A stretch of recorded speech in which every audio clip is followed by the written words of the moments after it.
It's time for Tulsa, and that means futurity horses. The Tulsa Reining Classic is a reveal party for some of Reining's top 3-year-olds. It's one of our major events for sure. And it's kind of like the best place to get a 3-year-old ready. We'll watch as the open and non-pro riders try out the newest crop of reiners looking for future champions. Coming up on Your Horse Inside and Out, sponsored by Behringer Ingelheim, we're going to talk about tail injuries to horses. And we'll get some tips on working a 2-year-old through the turnaround. Coming up on Horse of the West. The Western horse was a master of a hard world, pitted for centuries against half-wild bovines. Ferocious predators, brutal weather, and the sheer size of the country they had to cover.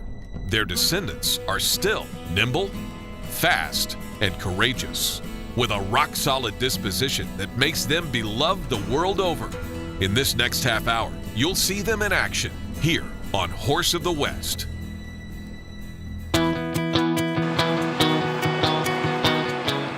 Welcome to Horse of the West. The Tulsa Reining Classic futurities have provided a launching pad for a number of 3-year-olds who galloped from here straight into reining history books. Will we see a future champion perform this year? The non-pro division is for riders who don't get paid to train, riding horses they or their families own. Mandy McCutcheon of Aubrey, Texas is the best of all time, the NRHA's top-earning woman and non-pro. She and her son Cade have 6 horses entered between them. Mandy's highest score comes from Made for Tinseltown by Gunners Tinseltown out of her parents, Tim and Colleen McQuay's great mare, Custom Made Dunnett. He's very good.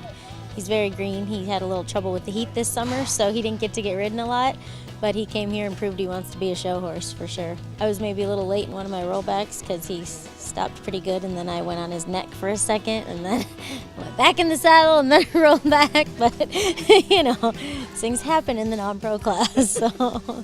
Mandy's score, a 216.5. Jacob Zimmerman of Springfield, Missouri is a 13-year-old who had a big ride at Tulsa last year, and he does again this year, on board a daughter of his family's stallion, Not Rough at All, whose first full crop is in the show pen this year. Jacob and Ruff's little Annie earn a score of 216.5 to tie Mandy McCutcheon. I love her. She's super good. I think she's the best 3-year-old I've had. I mean, I've only had 2 so far, but they've both been super good. Jacob is the grandson of NRHA Hall of Fame member Vaughn Zimmerman. While he loves to play tennis, he says he enjoys the family game of reining. I love it. It's a blast. It's always fun. What do you love about it? I like whenever you're in the pen, that feeling in the pen, and then whenever you do good after working so hard and riding a ton, I love it. Cade McCutcheon of Aubrey, Texas is also the product of a Hall of Fame family. He moves ahead of Jacob Zimmerman by just half a point on Missin' My Jersey, another McQuay Stables horse by Yellow Jersey.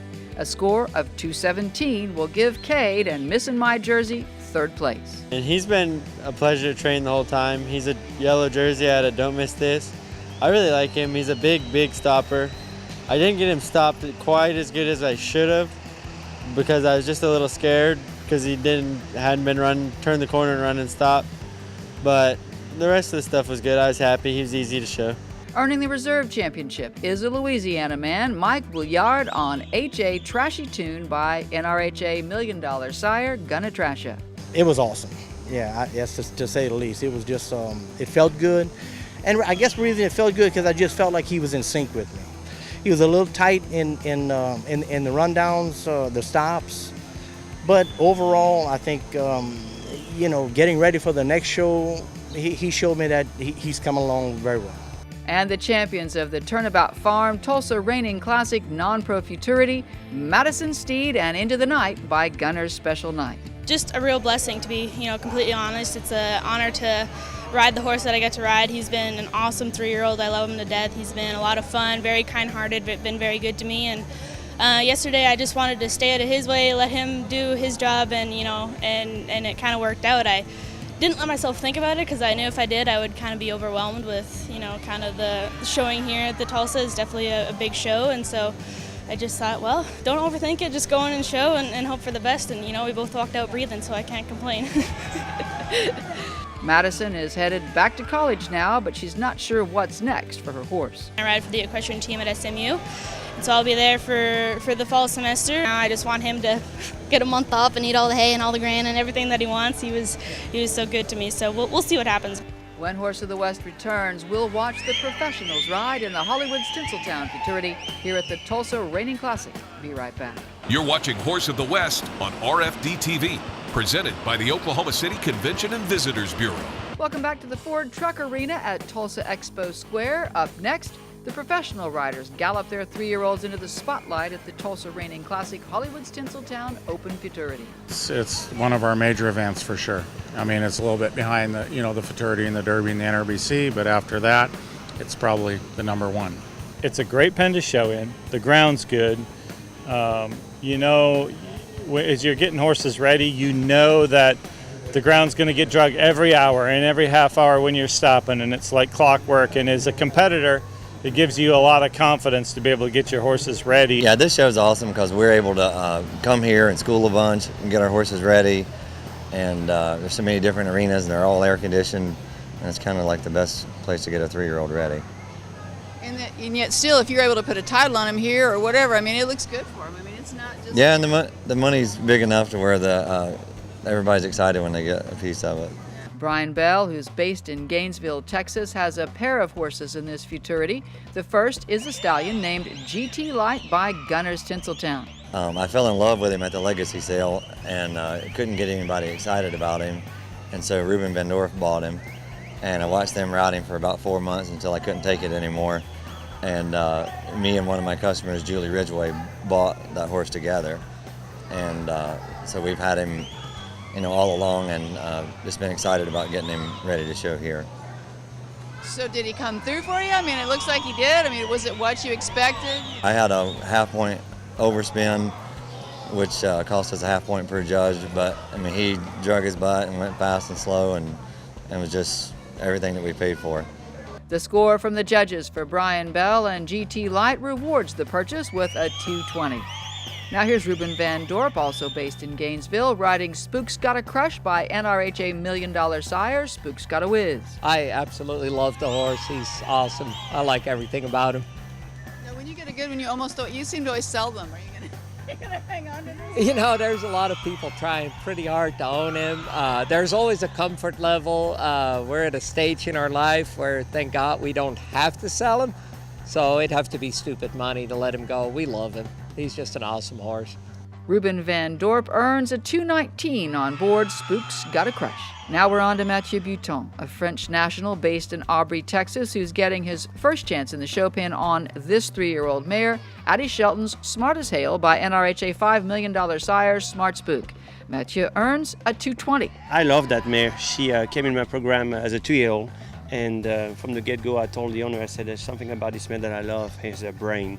Brian Bell's back now on his second horse, this one owned outright by Julie Ridgway's Rolling Hills Ranch. Brian showed Gonna Outshine Ya in Denver, but didn't do as well as he thought this horse was really capable of. Here in Tulsa, they take the lead with a 221.5. I think I did a better job of showing him and a better job of getting him prepared, and sometimes a horse that's that nice and can do that much, even us riders that have shown as much as I have, we get a little deer in the headlight look too. And so we kind of screw it up. So I don't know if I came here again with him for me or for him. NRHA $1 Million rider Dwayne Latimer is riding Oh Starry Night by NRHA $1 Million sire Gunner's Special Night. It's early in the Futurity season, so all of these riders are really just beginning to find out what they have in these young horses. Dwayne, who's a Canadian based in Marietta, Oklahoma, gets good news for owners XCS Ranch. I mean, you never know when you go show them for the first time, okay? And I showed her one-handed, and she was excellent. I was very happy. I mean, it wasn't totally clean, but it was very nice. The judges agree, awarding Dwayne Latimer and Oh Starry Night a 222.5 to take the lead. Now here's Gunny Matheson, another rider based in Gainesville, Texas, on board Mary Jansma's Gun Shine Online by Shine Online, one of Gunny's top horses over the years. They earn a strong 219.5. It's also a 219.5 for NRHA $1 Million rider Tom McCutcheon, who's piloting Got a Good Night, a son of Gunner's Special Night, an NRHA $1 Million horse Tom won gold on at the World Equestrian Games, and whose breeding career he and his wife Mandy have managed. It's so much fun to be riding the Gunner Special Nights right now and see him doing so well. You know, for me, it's exciting. And that horse, he went in out there and just waited for me everywhere and was really, really good. Finally, here's NRHA $5 million rider Andrea Fapani of Scottsdale, Arizona, aboard Ross Connor's Monte Carlo. This is a stallion by NRHA $1 million sire, a sparkling vintage. 222.5 is the score to beat, and it is going to be close. Andrea Fapani and Monte Carlo have a very strong run, and they will challenge for the lead, but they miss it by that much, just half a point, ending up with the 222 flat. But they do take home the Tulsa Reining Classic Open Futurity Reserve Championship. The championship title itself goes to Dwayne Latimer and Oh Starry Night, owned by XCS Ranch. When we come back, Dwayne joins us in the practice pen to talk about working a green 2-year-old through the turnaround. Don't write off. Your Horse Inside and Out with Dr. Joe Carter, sponsored by Beringer Ingelheim. Horses always have a way of getting themselves in a jam. You know, I often say they're born with two things on their mind, suicide or homicide. And one of the really unusual injuries that we see of a horse is when they hurt their tail or their tail region. Here we have a 2-year-old that went over backwards, and it's hurt the nerves in the region of its tail. And you can see this atrophy. Atrophy is the withering away of muscles. And so we have this withering away. You can see kind of a normal muscle appearance on the left side and this hollowed out area on the right. In addition to that, she has no control of her anus or her bladder. This mare's actually been improving. This is about a 3-month-old injury, and it used to, her anus used to just gap open, and now it's starting to get some tone. But we can take this hoof pick, and you can see where she's got no sensation or feeling, and you start moving it out here to where, you know, she has normal sensation, no sensation. And it is also on this side, no sensation, positive sensation. So this is a neurologic test that a veterinarian will do to check for sensation or any kind of nerve damage. Anti-inflammatory medications are really our only way to treat this type problem. We try and take the swelling that might be occurring in the nervous tissue with different steroidal or non-steroidal drugs. DMSO has been an effective medication for that as well. But unfortunately, a lot of these cases, you end up with some permanent nerve damage that you're going to have to manage, you know, for the rest of the horse's life. But we hope in her case, she seems to be showing some improvement and might get better. And I'm Dr. Joe Carter with Your Horse Inside and Out. Your Horse Inside and Out is sponsored by Beringer Ingelheim. Learn more at unbridledyourpotential.com. Before making any decisions about your horse's health, be sure to contact your veterinarian.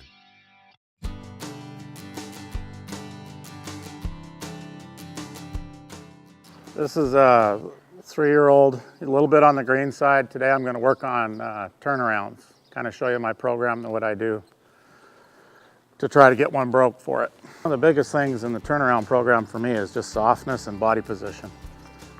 Right now what I'm doing is I'm just walking a circle and pushing that horse's hip up to the inside a little bit, trying to keep him soft on his inside rib cage.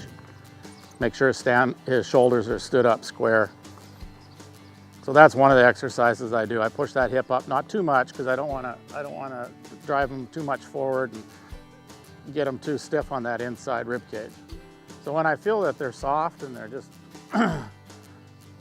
walking around and being real comfortable, okay, then since it's a 3-year-old, I'll probably use 2 hands for a while, and I'll just let them step into that turn.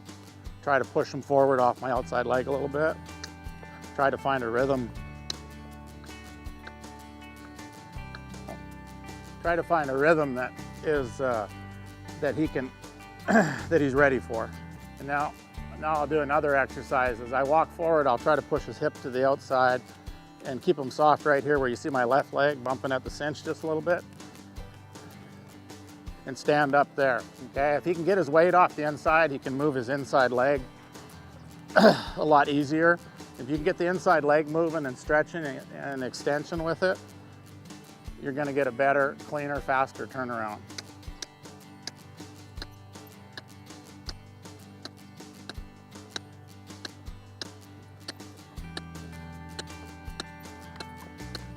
Here again, like I said, this one's a little green, so they're gonna do that. Don't make that a big deal, just step right back into it.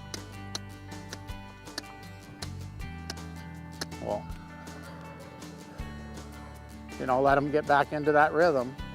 The whole thing is just to keep doing it and doing it and doing it until they get consistent at it.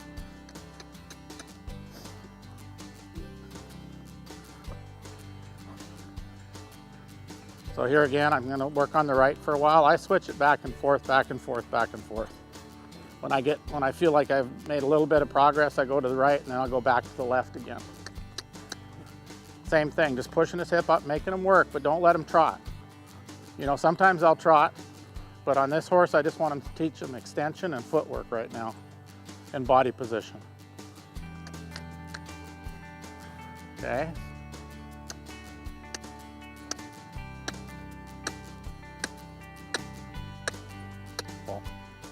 Okay, that was pretty good. I mean, he stepped pretty clean. He's a little bit overbent, a little bit on his outside leg too much, but right now I'm more interested in what the front end is doing and where the inside leg is stepping. Over time and with speed, and as he gets broker, you'll get him back to the the proper pivot foot at some stage. Right now I want flat step. I don't want hop.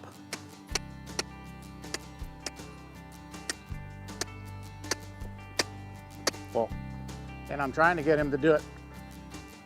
It's another exercise I do is just getting him off the leg, getting him off the leg. I'll leave that turn and side pass out away from that leg. If I'm turning to the right, for example, then I don't, I'll just get him off that left leg like this, where he crosses in front and behind, okay? So it's off the leg plus it's forward. That's everything in turn is forward and body position.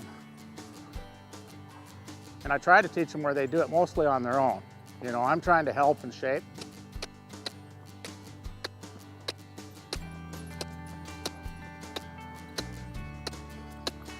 Well, and I ask them for speed, but I'm asking. I'm not just forcing them to do it. And not really a lot of speed, just for lack of a better word, just to kind of remove the brakes in the turn, just so that they just keep going, okay? And if they get in trouble, I'm trying to teach them where they can recover out of trouble themselves.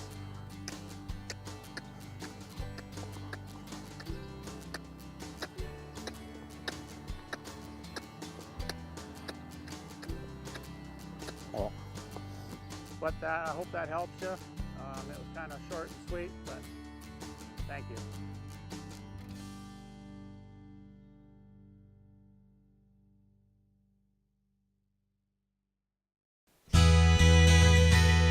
Wrapping its rugged arms around RFDTV The Ranch is the ancient Glorieta Mesa, a landform of international distinction. Glorieta Mesa is actually a 13-mile-long mesa, and it is the second largest in the world, only to one in Siberia. You know, and that mesa is it's like a sentinel in the background with the Pecos Wilderness and the Santa Fe National Forest on the opposite side, you know, and all of this carved out by a Precambrian river, giant river that once flowed through here. And we have those views of the mesa across the valley, the real mesa. We have the views, I mean, in every direction. You can see the mountain in Santa Fe. You can see, if you get up on top of the mesa, you can see Hermit's Peak. You can see just forever out here. And this is almost like a stronghold for the valley where this place is set, and it's just a perfect setting. Donnie Imus is the nephew of radio host Don Imus, who along with his family built the ranch. Donnie spent the last 20 years waking up every morning at 4:30 to make the drive into the 3,000-acre spread, and says he looks forward to it every day. I'm fortunate to see a sunrise every morning. Some mornings it's just a sunrise, some other mornings, you know, after a storm like we're getting right now, you see that the light changes in the peach and the pinks and then throughout the day, the big storms brewing, you know, over the mesa, the light that dances off of everything. Summer out here, you just look forward to the rainy season when the monsoons come, like this afternoon, sitting on the front porch and just smelling the rain, feeling the rain. You know that rain is providing so much growth in the grass. It's one of my favorite times of the year is the monsoon season. Brian Sandoval is a successful restaurateur and former ranch manager who just joined the staff here after RFD took over. Within a week of being here, and I had never been on this piece of property, they had me. I started to fall in love with this ranch for all the things that it has to offer. The Horse of the West crew spent a few lovely days at the ranch with other RFD-TV programmers, experiencing all the ranch has to offer, including a round of skeet shooting, which was my first time to actually hit something.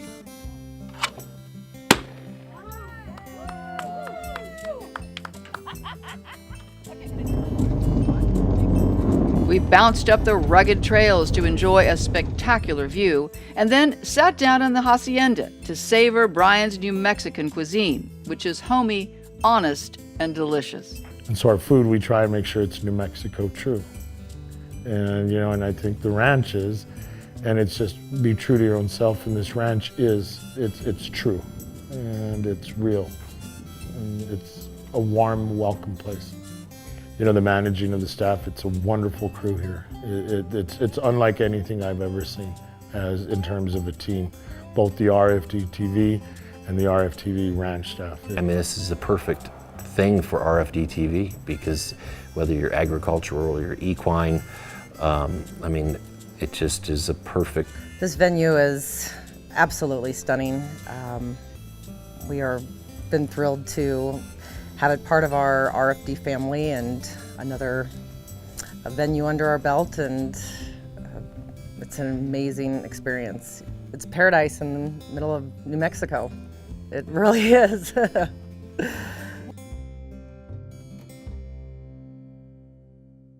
Coming up in the weeks ahead on Horse of the West, the Mid-Atlantic Reining Classic, the Low Roller Reining Classic, and the Congress Reining Futurity. See you then.